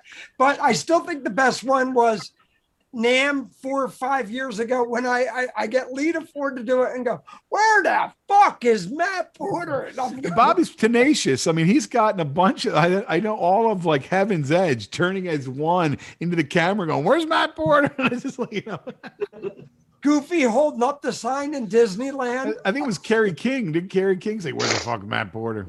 I thought he was going to hit me. No. That's But awesome. Matt, we love you, and we can't thank you enough for coming on tonight. And you know, look, it's you've been a great friend. You're an amazing dad. We love your wife, Amy. We love what you do for KISS, and we are so looking forward to kicking ass in Nashville.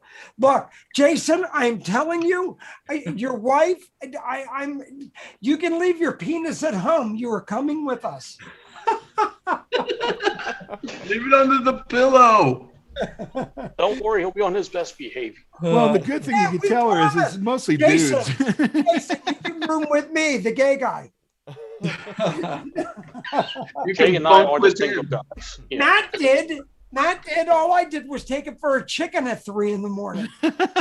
Jay's the single one, right? Yeah. Jay's single. I'm single. So Yeah.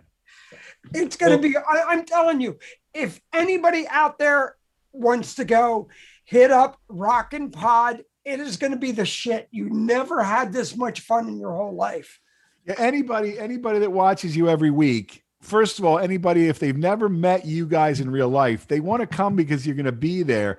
But really, like I said, if anybody just sat for the last 2 hours, if you were interested in what I was saying, definitely come to Rockin' Pod. I want to meet you. Absolutely, for sure. And we want to meet absolutely Major act. anybody. And Yeah. also, Jay, before we go off, Bradley Entertainment next weekend. We got 3 amazing events. We got Atlantic City, we got Delaware, and we got Maryland. So you got 3 shows that are going to kick your ass. Yes, I get to go, dude. I get to go out on tour. I am like so excited for that. It's just a 3-day East Coast swing, Roxy Blue, but I get to be in a bus. I get to go out on tour. That is so exciting. I am Angel, so he said bust, not bust. no. I know. No, I'm gonna be on a bus. I'm gonna be on a bus looking for busts. So like, I am super duper stoked for that. But yes, Roxy Blue is doing 3 shows: AC, Wilmington, Delaware, and Cancun Cantina outside of Baltimore. So that is going to be very, very exciting. But before we wrap everything up completely, Matt, for people that have been watching that are interested and that want to continue, where can you be found? So the best place to go is thekissroom.com. Obviously, it's got links. You can listen to Monco Radio, which you can listen to. If you're listening live, you can listen to me this Friday, moncoradio.com, 3 p.m. Thekissroom.com. There's also a Facebook group, which if you want to join that, we ask you 2 questions. We ask you do you listen to the Kiss Room, and who's your favorite member? Real easy. Anybody can pass that test. And come join us. It's great fun. Awesome, man, for sure. So again, Matt, thank you so much for spending your evening with us, man. This was Love you, super brother. duper fun. Metal Summoners, Kiss fans, we thank you guys so much. You guys are fucking awesome. We got our next guest announcement coming up on Friday. It's going to be a really, really good one because it's going to tie into some recent stuff we've discussed. So that'll be very, very exciting. So watch out for that announcement. Like I said at the beginning of the show, we will get John rescheduled. That'll definitely be a thing. We just wanted to respect his privacy. On that note, though, as well, before I completely cut this off, I am going to kick it down to Psycho Steve because we do want to send some love and some prayers out real quick to a friend of the show. So I just want to say much love and respect to Miss Kim Marie Erickson. She has been a loyal fan since the beginning. She has been diagnosed with cancer again. So if we can all just take a second and, think about her, pray for her. And I want to say, we love you. We care about you. You're in our thoughts and our prayers. And, we can't wait to rock with you. And thank you for being so supportive and bringing artists to the table to us and also sharing our page and just being you. So Yeah. I don't know if you're watching, if you're resting or whatever you're doing. If you do watch this now, later, tomorrow, a year from now, whatever, Thank you. Yeah, thank you. Absolutely. Thank you so much, love. We really appreciate your continued support, and you got this. We don't doubt it for a second. We're right here. Reach out if you get, if you Fuck need. cancer. Exactly. Yes, Sure. fuck you.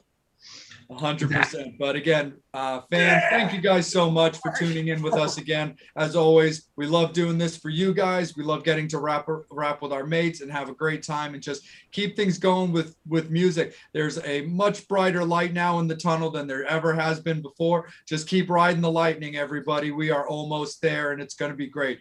A lot of people have been able to go to some shows already. We got more shows coming up. So keep rocking and rolling. Come out to the BLE events. Come out to any of the shows, Rockin' Pod in Nashville. It's going to be some great stuff coming up. But support Matt, check out the Kiss Room and all that kind of stuff. And keep tuning in with us every single week. So we really, really appreciate you guys. But again, for the Metal Summit, for Jason Proswijk, for The Psycho Steve, for Bobby Dreyer, Angel Alamo, I'm Jay. Again, thank you, Matt Porter, the Kiss Room, for spending your evening with us. Thank you, Hit guys. up all of our social medias. Follow us on Facebook. Definitely subscribe to our YouTube. Follow us on Instagram as well as Twitter. We're on all of those platforms. Again, announcement on Friday. Next episode next Wednesday. As always, this is the place you want to be. You have, as always, been watching the Metal Summit. Yeah.